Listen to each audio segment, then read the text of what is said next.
Advocate Suresh कल्ला को प्रदेश कांग्रेस विधि प्रकोष्ठ सचिव बनाए जाने पर कलेक्ट्रेट में किया गया अभिनंदन। चूरू शहर के एडवोकेट सुरेश कल्ला को राजस्थान प्रदेश कांग्रेस कमेटी विधि प्रकोष्ठ द्वारा प्रदेश सचिव बनाए जाने पर शुक्रवार शाम 4 बजे करीब चूरू कलेक्ट्रेट परिसर में एडवोकेट सुरेश कल्ला को साफा पहनाकर और माल्यार्पण कर अभिनंदन किया गया। इससे पूर्व एडवोकेट कल्ला ने डॉक्टर भीमराव अंबेडकर और राष्ट्रपिता महात्मा गांधी की प्रतिमा पर माल्यार्पण किया। राजस्थान प्रदेश कांग्रेस कमेटी विधि प्रकोष्ठ के प्रदेश सचिव बनाए जाने पर यहां एडवोकेट सुरेश कल्ला का अधिवक्ता गणों और कांग्रेस कार्यकर्ताओं की ओर से माल्यार्पण किया गया। इस मौके पर जिला कांग्रेस विधि प्रकोष्ठ के जिला अध्यक्ष सद्दाम हुसैन ने राजस्थान प्रदेश कांग्रेस कमेटी के प्रदेशाध्यक्ष गोविंद सिंह डोटासरा और राजस्थान प्रदेश कांग्रेस कमेटी विधि प्रकोष्ठ के प्रदेशाध्यक्ष एडवोकेट कुलदीप सिंह पूनिया का हार्दिक आभार और धन्यवाद ज्ञापित किया। उन्होंने कहा कि एडवोकेट सुरेश कल्ला संघर्षशील व्यक्ति हैं जिन्हें प्रदेश कार्यकारिणी में स्थान दिया गया है। इस नियुक्ति से कांग्रेस पार्टी सशक्त और मजबूत होगी। इस अवसर पर एडवोकेट राजेंद्र राजपुरोहित, अयूब खान, अनीश खान, सुनील मेघवाल झारिया, नरेंद्र सिंह बेनासरा, सुरेंद्र बागड़ी, चरण सिंह सहारण, शकील दुरानी, जसवीर बरोड़, मंगल सिंह, हेमांशु स्वामी, चंद्रभान मेहरा सहित बड़ी संख्या में अधिवक्ता गण और कांग्रेस कार्यकर्ता मौजूद रहे। सम्माननीय प्रदेश अध्यक्ष गोविंद सिंह जी डोटासरा साहब, राजस्थान प्रदेश कांग्रेस कमेटी विधि विभाग के प्रदेश अध्यक्ष सम्माननीय कुलदीप जी पूनिया साहब की ओर से चूरू के संघर्षशील कर्मठ कांग्रेस कार्यकर्ता एडवोकेट सुरेश कुमार जी कल्ला को कांग्रेस प्रदेश के अंदर विधि प्रकोष्ठ के अंदर प्रदेश सचिव नियुक्त किया गया है, जिसके उपलक्ष्य में आज सभी अधिवक्ताओं ने इनका माल्यार्पण के माध्यम से स्वागत और अभिनंदन किया है। और हम प्रदेश नेतृत्व का आभार व्यक्त करते हैं कि ऐसे संघर्षशील व्यक्तित्व को उन्होंने प्रदेश कार्यकारिणी में स्थान दिया है। इनके आने से निश्चित तौर पर कांग्रेस पार्टी यहाँ सशक्त और मजबूत होगी और हम कांग्रेस पार्टी के लिए निरंतर कार्य करेंगे। रोडवेज बस की टक्कर से युवक की मौत मामले में आक्रोशित लोगों ने किया प्रदर्शन। मांगों पर सहमति बनने के बाद हुआ पोस्टमार्टम। चूरू के रोडवेज डिपो के सामने बस की टक्कर से 21 वर्षीय युवक की मौत के मामले ने शुक्रवार को तूल पकड़ लिया। परिजनों ने अपनी मांगों को लेकर शव लेने से इनकार करते हुए अस्पताल की मोर्चरी के सामने धरना प्रदर्शन शुरू कर दिया। रोडवेज बस ड्राइवर के खिलाफ मुकदमा दर्ज कर गिरफ्तार करने, मृतक के आश्रितों को आर्थिक सहायता और रोडवेज बस की व्यवस्थाओं के सुधार करने तथा ड्राइवर का लाइसेंस निरस्त करने की मांग को लेकर धरना प्रदर्शन किया गया। मौके पर कोतवाली और सदर थाने का जाब्ता तैनात किया गया।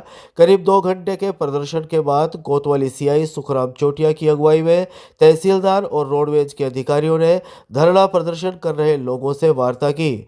मांगों पर सहमति बनने के बाद मृतक का पोस्टमार्टम कर परिजनों के सुपुर्द किया गया। आपको बता दें कि बीती रात जयपुर से आ रही रोडवेज बस की टक्कर से वार्ड संख्या 10 निवासी बाइक सवार 21 वर्षीय युवक मुस्लिम लोहार की मौत हो गई थी। यह हादसा उस वक्त हुआ जब मुस्लिम लोहार उस्मानाबाद कॉलोनी में अपने भाई के घर से बाइक पर वार्ड संख्या 10 लौट रहा था, तभी रोडवेज बस ने बाइक को टक्कर मार दी। मृतक के परिवार में भाई दाऊद की रिपोर्ट पर कोतवाली थाने में रोडवेज ड्राइवर के खिलाफ मुकदमा दर्ज किया गया है। जिसकी मृत्यु हुई थी, रोडवेज प्रशासन और जिला प्रशासन का अधिकारी परिवारजनों से न तो कोई वार्ता करने के लिए आया।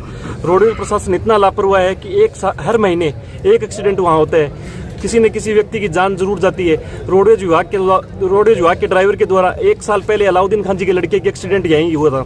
इसके बाद आज मुस्लिम की रोडवेज प्रशासन अपनी जिम्मेदारी लेने को तैयार नहीं है। जिस तरीके से तहसीलदार हमने रोडवेज प्रशासन बार बार मिलने के बाद भी हमने कहा था कि यहाँ आप रोडवेज बस से मत खड़ी करो, रोडवेज का स्टैंड से रवाना करके सीधा संपर्क शुरू करो, लेकिन रोडवेज का प्रशासन अपनी मनमानी कर रहा है। और नशे की हालत के अंदर रात को 11:30 बजे तक 12 बजे तक मेन रोड के ऊपर रोडवेज के अंदर बैठ के वो दारू पीते हैं और उसके बाद भी प्रशासन कोई कार्रवाई नहीं कर रहा। हमारी जिला कलेक्टर महोदय से ये मुख्य मांग है कि रोडवेज प्रशासन को उनको नोटिस दिया जाए और उसको ड्राइवर का लाइसेंस निलंबित किया जाए, ड्राइवर के खिलाफ मुकदमा दर्ज किया जाए, परिवार को आर्थिक सहायता मिले। यही हमारी प्रशासन से मुख्य मांग है।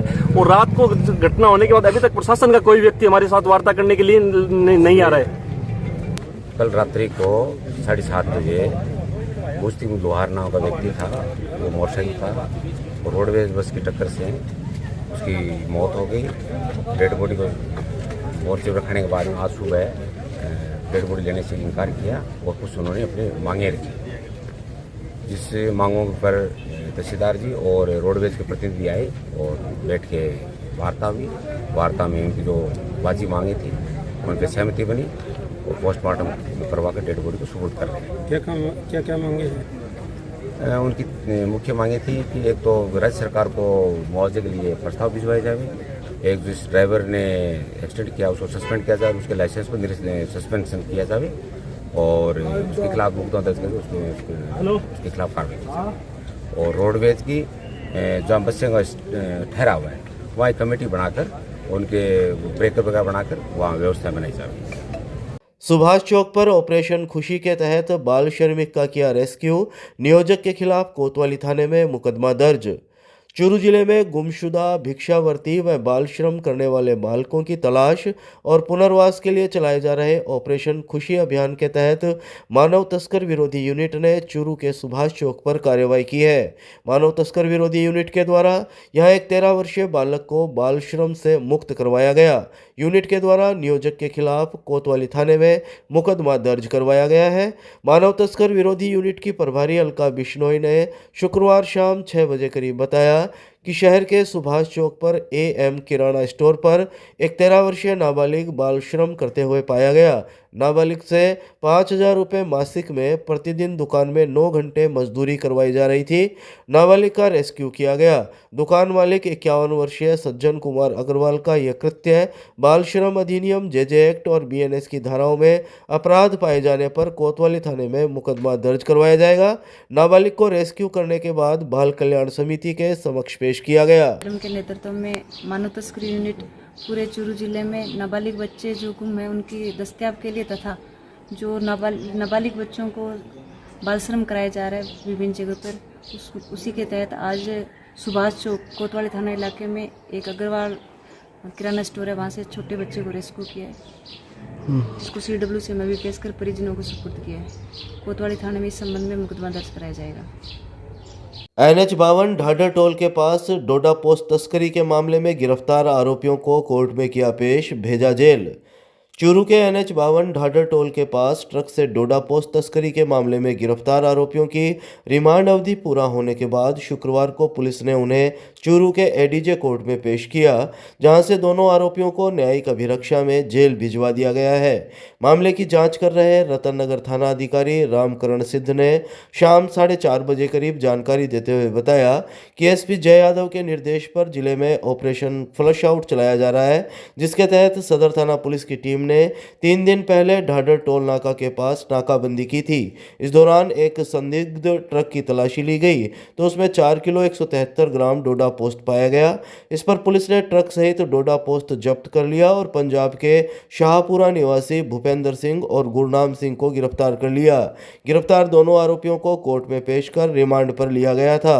रिमांड अवधि में आरोपियों से पूछताछ के बाद शुक्रवार को कोर्ट में पेश किया गया, जहां से उन्हें न्यायिक अभिरक्षा में जेल भेज दिया गया है। बादशाह कॉलोनी में नमाज पढ़कर घर लौट रहे 21 वर्षीय युवक पर धारदार हथियार से हमला, घायल का जिला अस्पताल में इलाज जारी।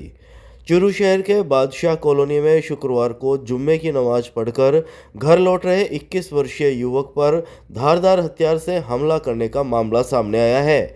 घायल युवक को राजकीय भर्ती अस्पताल के आपातकालीन वार्ड लाया गया, जहां चिकित्सकों और नर्सिंग स्टाफ ने उसका इलाज शुरू किया। घायल युवक के सिर में 12 टांके आए हैं। घायल युवक के भाई जब्बार ने बताया कि बादशाह कॉलोनी के 21 वर्षीय शोयल पर साजिद और उसके साथियों ने हमला कर घायल कर दिया। रात को किसी बात को लेकर दोनों के बीच विवाद हुआ था। शुक्रवार सुबह साजिद और उसके साथ आए लोगों ने सोयल के घर पर पत्थरबाजी भी की थी। जब सोयल जुम्मे की नमाज पढ़कर घर लौट रहा था, तभी साजिद और उसके साथियों ने उस पर हमला कर दिया। उसके सिर के पिछले भाग पर धारदार हथियार से हमला किया गया, जिससे सोयल लहूलुहान हो गया। गंभीर हालत में उसे राजकीय भर्ती अस्पताल के आपातकालीन वार्ड लाया गया, जहां सोयल के सिर में 12 टांके आए। सूचना के बाद अस्पताल चौकी पुलिस ने भी मामले की जानकारी जुटाई। रात में आगे कोई बात नहीं लेकर विवाद हो, रात में कोई थोड़ी बहुत बात हुई। फिर सुबह जो साजिद है वो और भी और आदमी लुगाए भी लेडीज भी बे सुबह पत्थरबाजी करके गया सोला वगैरह। फिर जो सोल जुम्मो पड़ गा रही उन्हें जुम्मो पड़ आता टीम इन बीच का मैंने 2-3 जना आए, जगह 2-3 जना मिलकर बीच का मैंने मारी। और कोई बर्ची भी उसके छोटी मोटी या चक्कू है तो चक्कू है या कोई छोटी बर्ची हो। जिला अस्पताल की मोर्चरी के सामने अधिकारियों से वार्ता के बाद धरना समाप्त। मृतक का पोस्टमार्टम करवा शव परिजनों को सौंपा। चूरू के रोडवेज डिपो के सामने बस की टक्कर से 21 वर्षीय युवक की मौत के मामले में जिला अस्पताल की मोर्चरी के सामने शुक्रवार को चल रहा धरना प्रदर्शन अधिकारियों की समझाइश और वार्ता के बाद समाप्त कर दिया गया। कोतवाली सीआई सुखराम चोटिया की अगुवाई में तहसीलदार और रोडवेज डिपो के अधिकारियों ने धरना प्रदर्शन कर रहे लोगों के साथ वार्ता की। मांगों पर सहमति बनने के बाद धरना समाप्त किया गया। इसके बाद मृतक का पोस्टमार्टम करवा शव अंतिम संस्कार के लिए परिजनों के सुपुर्द कर दिया गया। कोतवाली थाने के सीआई सुखराम चोटिया ने दोपहर 2 बजे करीब बताया कि दोषी रोडवेज बस ड्राइवर का लाइसेंस रद्द कर उसके खिलाफ मुकदमा दर्ज करने व गिरफ्तारी, मृतक के आश्रितों को आर्थिक सहायता और रोडवेज बस की व्यवस्थाओं में सुधार करने की मांग को लेकर धरना प्रदर्शन किया जा रहा था।